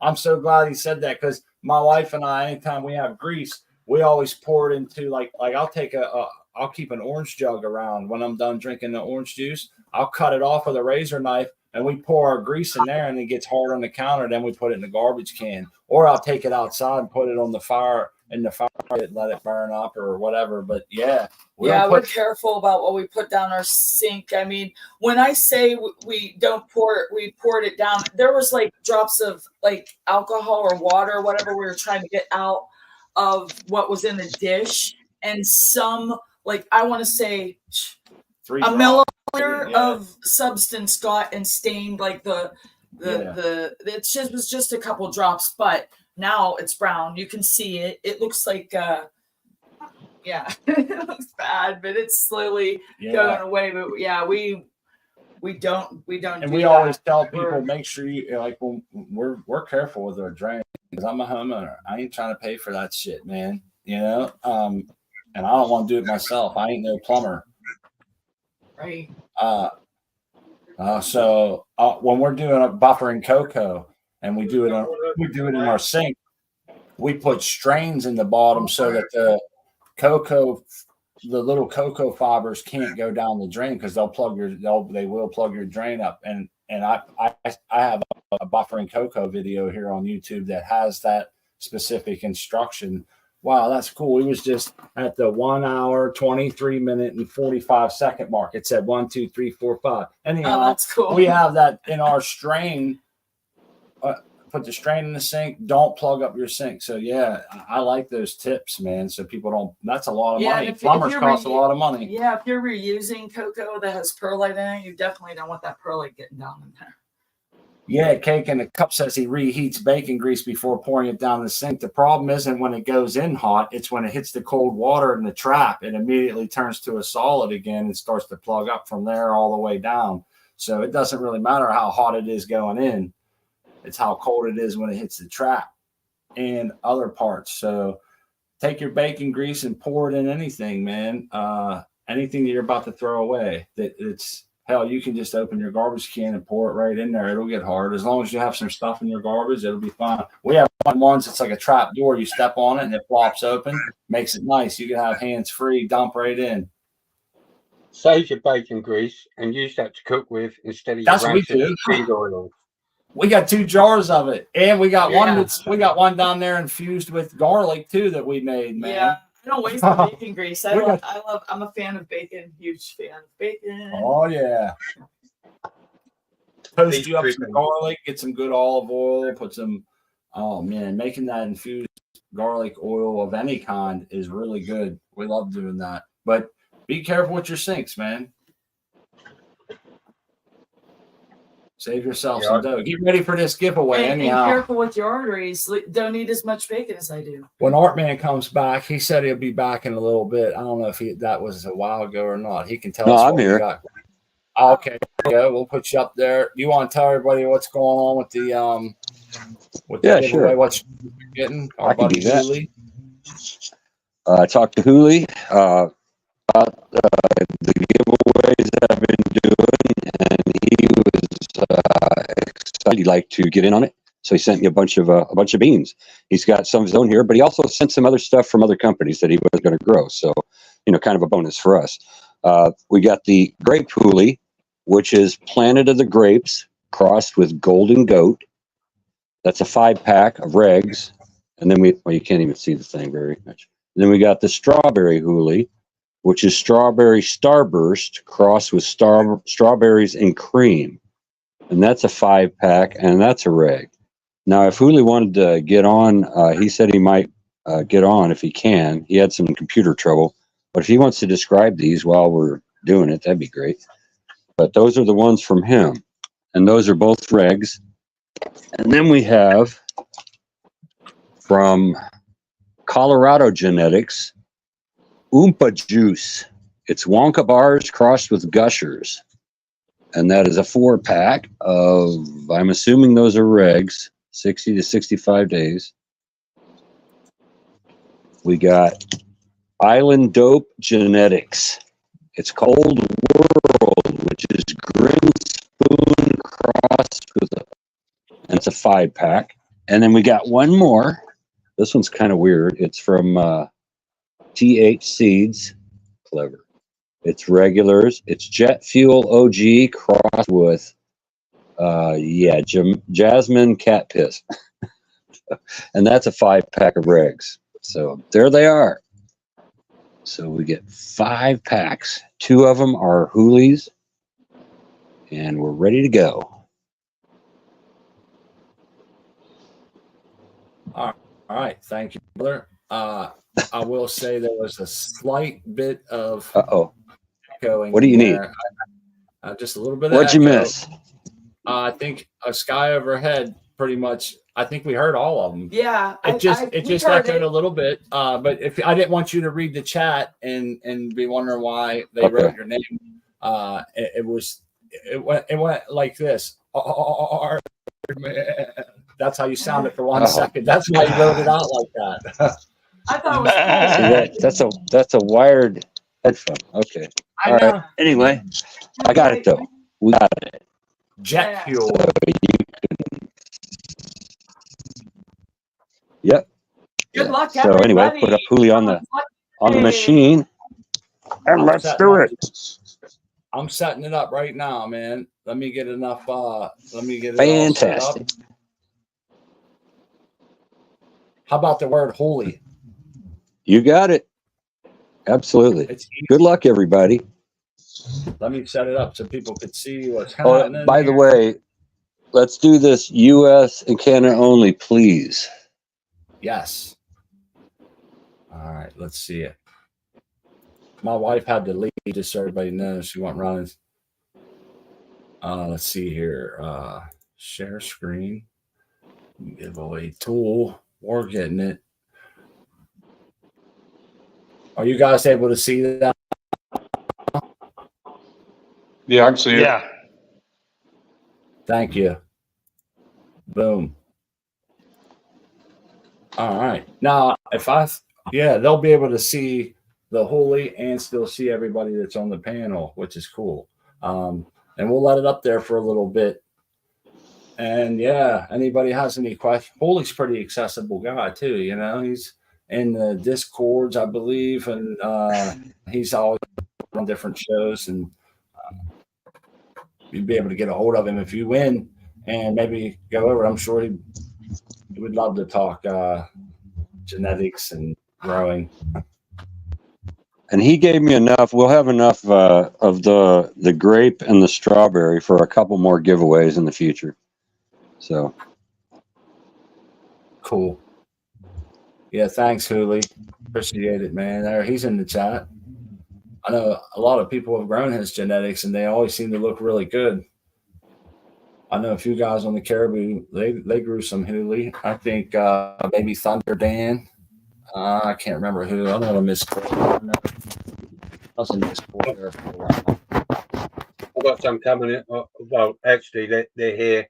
There's a little bit of confusion with their customs. I've got to go and sort something out and pick them up. But yeah, I'll be picking them up tomorrow. Julie kindly sent me a bunch of stuff to run. So yeah, I'll be running them soon too. nice.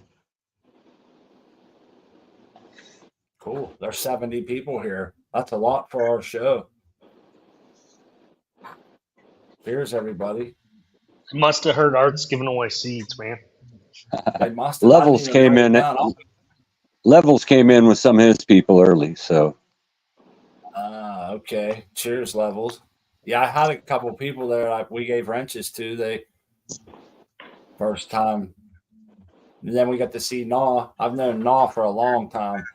He's sent us different stuff that he made. I think it was some taffy and something else. I can't remember now. Maybe there were some chocolates too, but boy, they were good. And seeing him grow some big plants, you know, and he's on a little break there the last couple of years, but he sent us some good seeds. And I don't think I've ever met him. It has been a while. Yeah. His name's Naw Hank, and that's Naw is just Hank backwards, and it's his dog. He has a bulldog, and that was the picture on there and shit, man. It's pretty cool. Thanks, Levels. Dave Martin said he's lurking doing housework till I heard giveaway. Yeah, that's cool. I like that people get to win genetics. I always hope that they come back and jump on and show us, you know, this is what I won here. Well, Dr. Lieb told me that he's planted his that I sent him, so it is starting. Oh, they're in good hands, huh? That's awesome. Sounds good. Sounds good. Cake, you're a clown. Oh man. Oh, he's trolling. He's trolling, Hooley. Your phone tries to change it to Julie. It done that to me before, and I felt bad. I had to delete the comment and like had to resell it. You know how it is. You hit the space bar and it changes it on its own, and then you're like, "Oh, I thought it was good," but yeah. Good luck, everybody. It looks like 31 people at the moment. And remember, everybody, U.S., Canada only, please. It's kind of hard to get. You guys all know the deal. It gets expensive and very hard, and it's hard to guarantee somebody that you can get them to them. And it sucks, though, because I know people, you know, I think in like maybe Australia and some of the other places, it's traditionally been harder to get seeds there. Hopefully it's probably lightening up a little bit, but they've always seemed to cherish the seeds if they can get any put across their border, you know. Seed person said he's going to make up a grower's pack as well of his own, so that'll be coming sometime. Oh, cool. Yeah, lots of good stuff going around. Oh man, I think it's a great idea. I've never heard anybody giving away multiples from the same person, so I think it's cool. Hell yeah! Look at Iceland. Red meat on the grill. I can't wait to get over to the festival. It's a bacon grease talk. Yeah, yeah. They're gonna have elephant ears and all different kind of things, man. I like the elephant ears. You guys will be hungry now. they have a beer tent too. There'll be people over there. I'll be smoked up. I already smoked a blunt. I got a big fat joint in front of me. As soon as this is over, I'll walk over. But they get wild on the beer tent at night when it starts getting later. So I try to get over there and get out. No shit. I'm not kidding, man. Those people get wild in the beer tent. You guys know how it is. I'll be over there smoked. I can't wait until the time comes and they legalize. I bet you will be over there giving away clones and just hanging out. It'll be a fun time, man. Hey, well, you know what I'll do? I'll even build a sulfur dunk right there. I'll say, look, if you don't trust me, there's the sulfur dunk. Take care of your business and head home with it. That's pretty good. I like that. The sulfur dunk. Don't- I was thinking you were going to build one of those dunk tanks. Yeah. humans. Don't blame me. Don't blame me. Elephant ears. Those are big wads of dough that they stretch out by hand. They're like as big as a dinner plate, and they deep fry them and they flip them, and then they serve them to you with powdered sugar and cinnamon on them, or you can get them with like Cool Whip and strawberries at some different places. But they're just a big thick piece of like bread dough. It's so good, man. They're not a funnel cake. It's a different flavor, but yeah, we call them elephant ears. But those old church ladies over there that set that food stand up, they got all they have what they call the Polish platter, and it's got your kibasi, your chlubki, your hlushki, which is noodles and cabbage, and I mean it's all. If you're a Polish person like me, you know it's where it's at.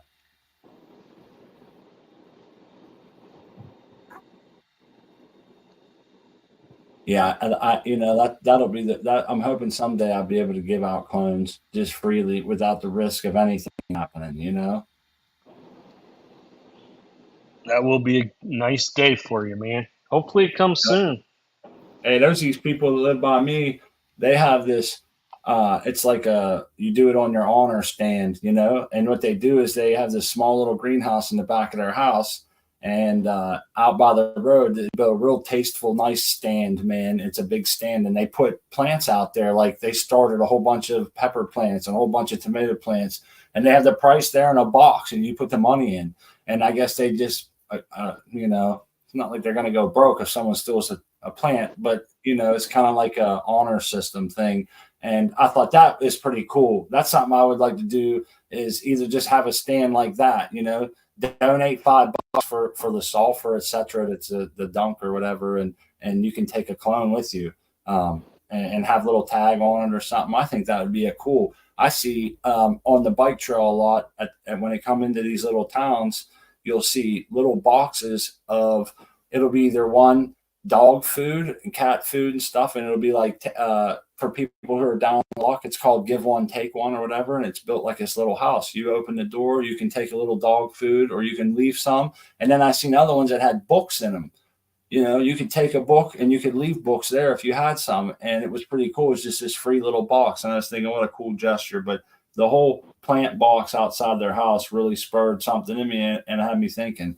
And you know what? It's a shame, because it'll never be that. It'll probably never get to that, man. They had petunias, all kind of stuff that they had started, and they were selling for like, you know, $20 a flat or $4 a square. So I can't remember what it was, but it was pretty cool. Yeah, those town boxes are awesome, man. It's one thing that makes me feel like we haven't turned into some cybernetic society and everybody's totally disconnected from each other, is when I see those little town boxes or these little festivals like I'm going to today, you know? It's cool. You hear they're playing bingo, and people are walking around actually talking to each other face to face, and it's pretty cool. It's a little hometown thing. But anyhow, we got the giveaway up there. Holy's the one that donated them. Pretty sweet. Artman's the one that facilitated the giveaway and is taking care of the shipping. So cheers to you. And that goes for everybody who's ever come on here, gave away seeds or donated seeds. And for the 75 people here, good luck. Please remember, Artman's it's only for Canada and USA. It's too hard for him to go anywhere else with it. So we appreciate you not trying to get involved if you're far, far away. Anything Good else? luck, everyone. Mark? Yeah. Good You luck. guys ready? You guys ready? Do it Should I to it, click man. You do All right, it. here we go. Good luck. Who's it going to be?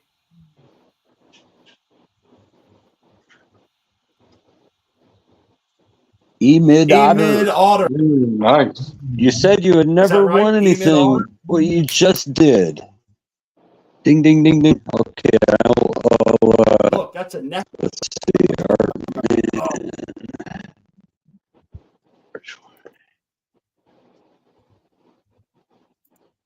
I got this right. Did I cut myself? I hear you. I thought I killed the wrong swan. Okay. All right, good. Oh, Yeah, you can get Are a they hold of me still through here? Instagram if you haven't. If you have an Instagram account, that'd be great. If not, we can yeah, they're do here. it another way. Yeah, they're here. Said he just shit. Congratulations. Good for you. Yes. Glad you won them. I hope you're in USA or Canada, and I can put up. Did they say they did have Instagram? I haven't gotten that yet. I didn't see it. What do you think, Ahmed? You got an Instagram account? Or an email that's safe to share publicly. Don't share anything that's private. Yeah, if yes. you're- Especially if you're in a prohibition state. Okay, he's got an Instagram. Cool. Then it's Artman 420_. Just hit me up there, and I'll send it out. Put that down here again. Oops. That's what Crispy usually does. I got it, man. I'm on my. I know she left me hanging, didn't she? I'm on my way right now. Let's. God love her. I hope she's over there eating without me already. Oh, you're gonna make up for it. See. I'm sure. You know. Absolutely. I got your link right here. You're gonna have some fun. Can somebody There see it is. that link work? Jeez. I will. Yeah, it worked. That's awesome. So you guys will be able to get connected. Congratulations to Emid Otter and That's a cool. That's me. Fantastic. all right. What do we got? 15 minutes left. I think I got time to smoke another joint. I was thinking about buying one of those distillers, man, to do that RS. So I think I'm going to do that. Someone said about make sure it's a digital one, because that's going to really help. Then I can keep making it over and over without buying alcohol all the time. Plus, our alcohol we can get here is only 151, 75 proof. So we'll be able to distill it one time straight through and get rid of the water, and then introduce the product and start making it from there. Does that sound legit? Yeah. Sounds good. You'll be able to get higher concentrated alcohol too. So Yeah. it'll be nice. And those are safe, right? I can do that in my house. I don't have to worry about well ventilated or anything. You're still dealing with some alcohol vapor. I mean, yeah, you can do it in your house. Just make sure you don't do it near open flame. Okay. I promise. I'll use comments. I think Ice and I is saying something. Nah, he's talking to someone else. Sorry, I was going to mute you. I didn't want him to say something that he didn't want us to hear. I apologize. I was like,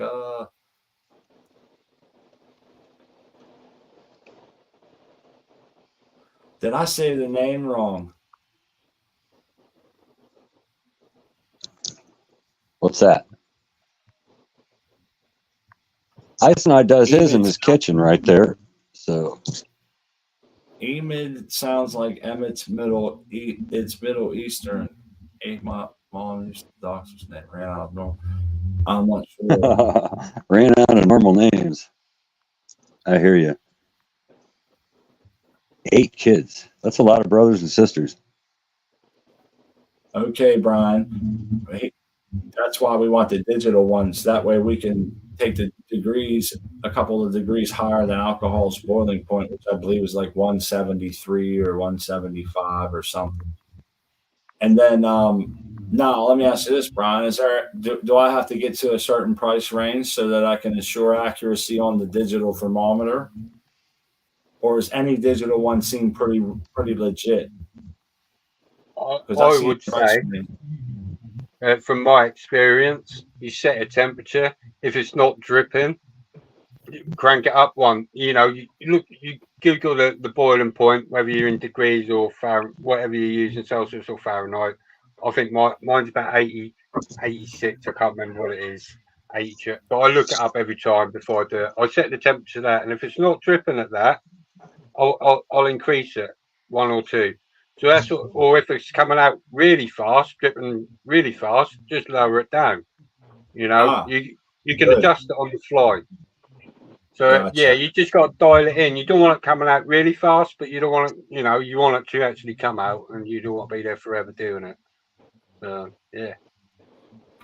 Even if your thermometer inside your distiller's wrong, you can eyeball it and by how much it's dripping. Good point, man, and that'll help me because I've never did anything like that before. And yeah.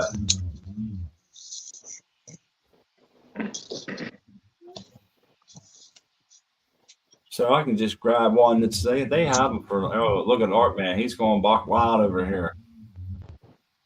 I'm about to fire up the joint too. There's a lot of people downstairs. It sounds like a party. Do you guys hear it? Mm-hmm. Just a little bit. Okay. I'll mute. I'm over here. I'm about to fire up, man.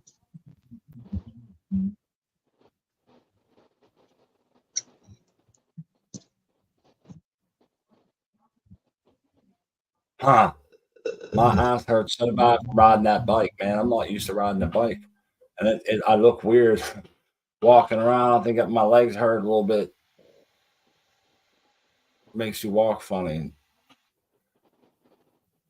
I don't want to go downstairs after I've been sitting here for 2 hours. I'll be walking weird. You're going to be stumbling into the church with the munchies. Yeah, I'll be smelling like weed, can't walk straight and everything else. See, look, that's what that reaper does to you, kids. He can't even walk straight. He's dragging his leg. This is your brain. This is your brain on drugs. Remember that one? The frying pan? Yes, I do. Yeah. Any questions? Yeah.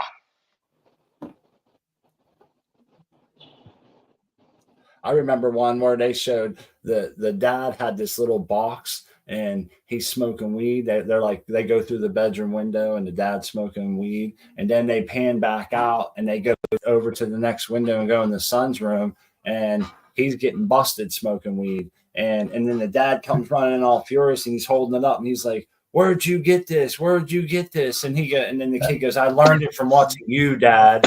And then the father has like a realization of, "Oh my God, how impactful this moment was. I'm stopping right now," you know? And that's the message that was brought to you by the council for lying to us from our government. Yep. The Council of Lies. Indeed. Yes. You remember that shit, man. Oh, yeah. That's the same reason I never questioned going to the sink and grabbing the water out of there. You just feel like it was normal to see shit like that, you know? But honestly, even then, I equated that kind of a message whenever they said like drugs and then they would show you a frying pan. Even when I was 16 years old, I was thinking that's heroin.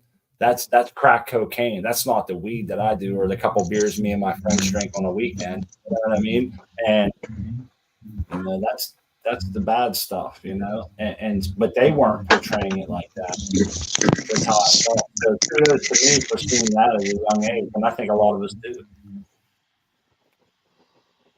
Yeah, that was crazy back in those days.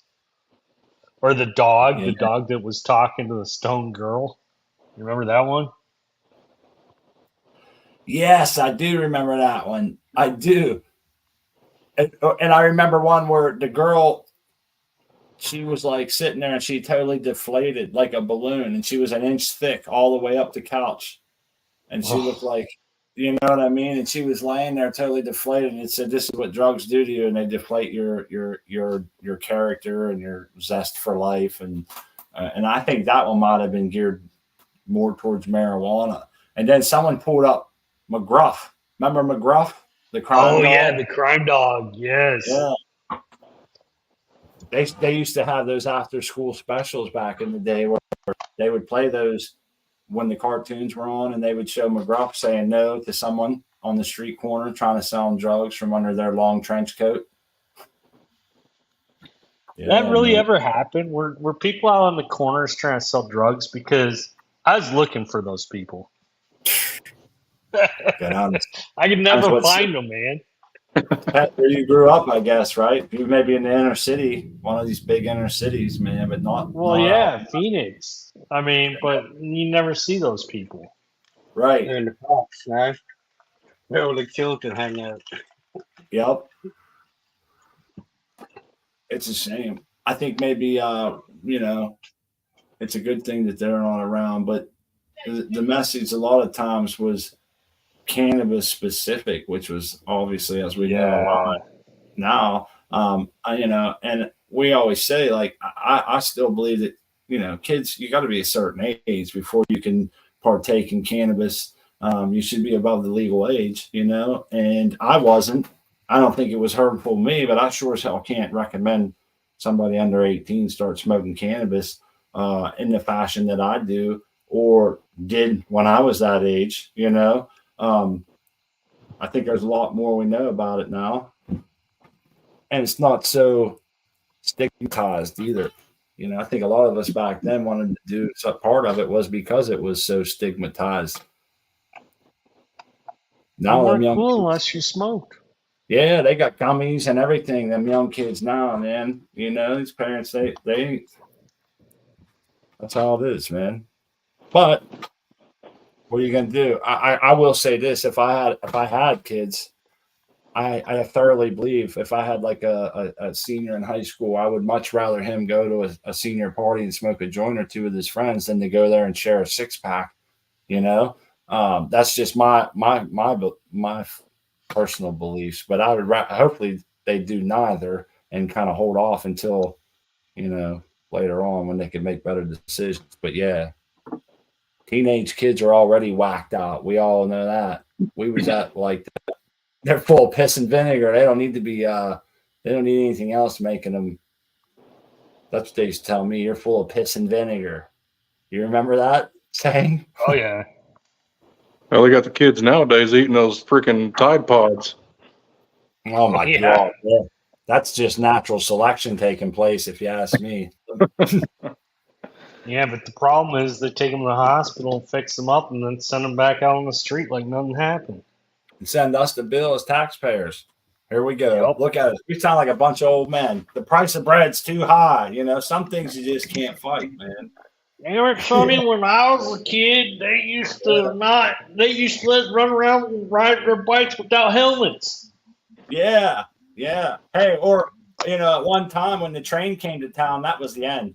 Oh, that train coming to town, that's going to ruin society, man. They're going to introduce us to the big city and everything's going to be shit, And then it was the Beatles. Oh, this new age music and them haircuts, these kids ain't got a chance. They're never going to do nothing with their lives. They're long-haired hippies, So every generation, I think, has that. But I do feel like we're in a very special atmosphere right now. And I'll just leave it at that. A little bit different than before, but you guys know what I mean. Isn't that crazy how it works? It's always going to be the next big things ruining society. Yeah, but it still goes on for some reason. It does. We always think we're special. The next one's special, and when I'm going, I guess I shouldn't. I don't know. It's not going to matter to me. They say, though, there's a certain, how was it? Only a good society has men who plant fruit trees that they know they'll never harvest from because they have the forethought of thinking about the next generation and what they leave behind, and the legacy they leave behind and what earth they leave behind and what knowledge and how that knowledge is passed on, you know, and all these different things. I like these parents that keep their kids from technology for just an hour or two a day. I do believe that will erode a society of young people, man, with all the shit they can be exposed to at any given time. Not good. Not good. It erodes the closeness of the family tie that this country's lost in a long time. It's just my personal beliefs, but it does. Yeah. There's a closeness that we don't have. People don't sit down and eat dinner together like they used to and connect and think about what's going on in their loved ones' lives and how it affects them daily. And I think it really shows, you know, it does. It's a shame. Well, speaking of which, don't forget you got a festival to get your butt on too. Oh, don't worry, dude. I already got 5s and 1s. I look like I'm going to the strip joint, man. I got 5s and 1s laid out. I'm ready to go. I'm just going. And an appetite. Yeah. And they got a special root beer. They got root beer floats. I'm going tent to tent, man, and just go down. Maybe I'll take a picture when I get to the end and post it on Instagram for everybody. But you know how it is. Don't forget the wheelbarrow, okay? Yeah.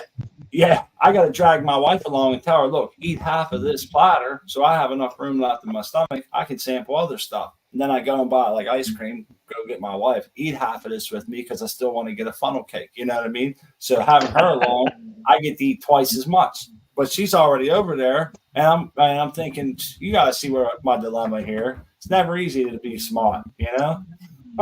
Yeah, your first world problems, man. Your first world problems. And I'm very blessed, man. I know it. We all have problems, and my wife's the biggest blessing that ever been bestowed on me, without hands down, you know. And second would be the gardening. The friends that I've gotten gardening has changed my entire outlook on life. It's made me look at different people in different ways, and you know, it's opened me up to a lot of things that the world's not so black and white.